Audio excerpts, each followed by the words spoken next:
Уважаемые якутяне, земляки, мы, члены Общественной палаты Якутии, обращаемся к своим согражданам, якутянам, землякам.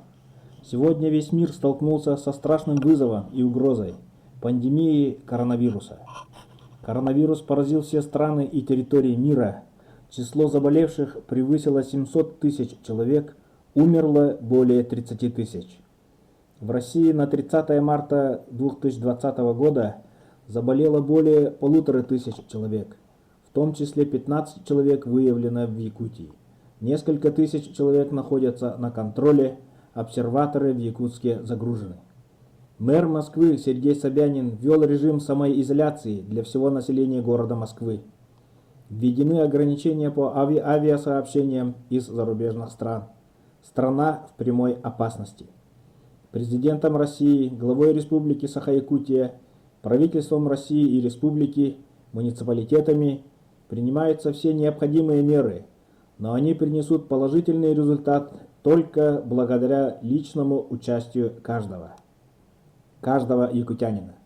Нужно до предела ограничить контакты с другими людьми и строго выдерживать режим самоизоляции.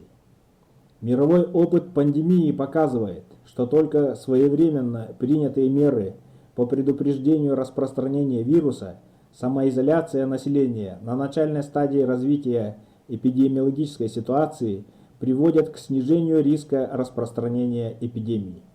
Вирусу подвержены люди любого возраста. Но особенно уязвимы сейчас пожилые люди. Это наши родители, бабушки и дедушки.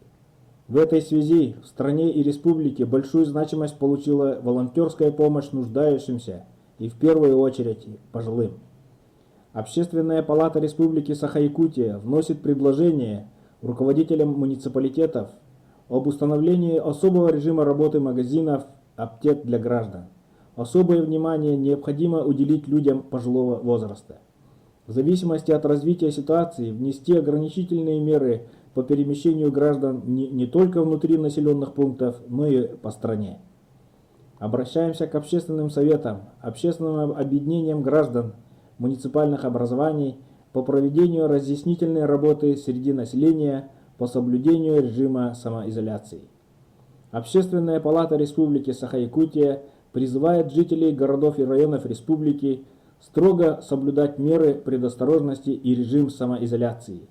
Не подвергайте опасности себя и своих близких. Останьтесь дома. Только общими усилиями мы остановим эпидемию.